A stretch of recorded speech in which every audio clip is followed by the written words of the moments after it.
Greetings, students. This is Dr. Schaefer, and I'd like to welcome you to the Philosophy 1040 Happiness and the Meaning of Life class. So I've created this video as a very brief introduction to the course. I'm not going to get into content issues, but more how this course works, how the grade is determined, some introductions, and that sort of thing. So specifically, I want to focus on three things for this video. I want to introduce myself and the course very briefly. And then I want to talk about the required work for the course. And then lastly, I want to talk about the process. The last part is important since this is an online class, and if you've never taken an online class before, you're going to want to know a little bit about how the process for this particular online class works.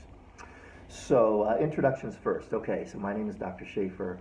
I am entering, I believe this is my 20th year at Xavier, coming up in the fall of 2019. I am happily married. I've got 3-year-old twin kids. I mentioned this in my introduction post on the discussion board. They're actually in the room right next door. They're napping right now. If they wake up, if you hear some noises, some screaming or shouting or something like that, that's them. I live right here in New Orleans. I live in the 7th Ward. I love teaching this class, and I'm looking forward to teaching this particular summer class. So this class is an introduction to philosophy class. Okay, it's not called Introduction to Philosophy because it's thematic oriented. It's more focused. I'm really excited by the particular theme, which is expressed by the title of the course, Happiness and the Meaning of Life. I do want to emphasize here that this is one of the courses that is in the Examined Life category of the core curriculum, so probably many of you, if not most of you, are taking the course in order to fulfill that requirement for the core curriculum. So I just wanted to emphasize that this course is in the Examined Life category of the core. Okay, required work. So let me talk a little bit about how the grade is determined for the class. So there are 3 different components to the grade. So when we get to the end of the semester, part of your grade will be determined by short writing assignments.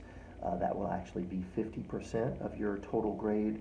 Part of the grade will also be determined by discussion board posts, and that will be 20% of your overall grade. And then the last 30% will be determined by a critical essay that you'll write near the end of the semester. Backing up a little bit, I want to emphasize that the discussion board posts, which are taken together worth 20% of the final grade for this class, are basically free points, right? So I'm not going to grade the content of your posts. I am going to make sure that those posts are turned in on time and that they follow the rules. So for example, those posts need to be 4 sentences long at a minimum. But so long as you follow those rules, you will get the points automatically for that. The short writing assignments do take up the biggest chunk of your final grade, 50%. There will be about 1 short writing assignment. Actually, that's not true. This is a 5-week semester, and will be close to 10 short writing assignments by the end of the semester. So think about 9 or 10 of those. And when I say short writings, I mean 2 medium-sized paragraphs.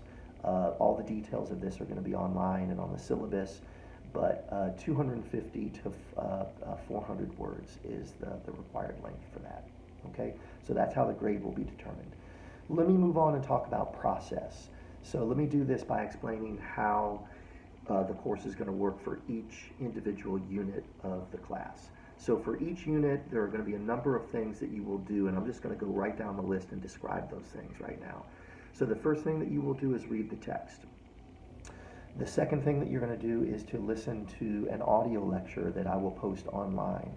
The purpose of the audio lecture is to provide background and context for the text that you will be reading, not necessarily to explain all of the ideas. Thirdly, you will go to the discussion board, and for each unit of the class there will be a discussion board topic, is what they're called in Brightspace. A discussion board topic will be set up with a number of threads. and you'll be required to make a certain number of posts, okay?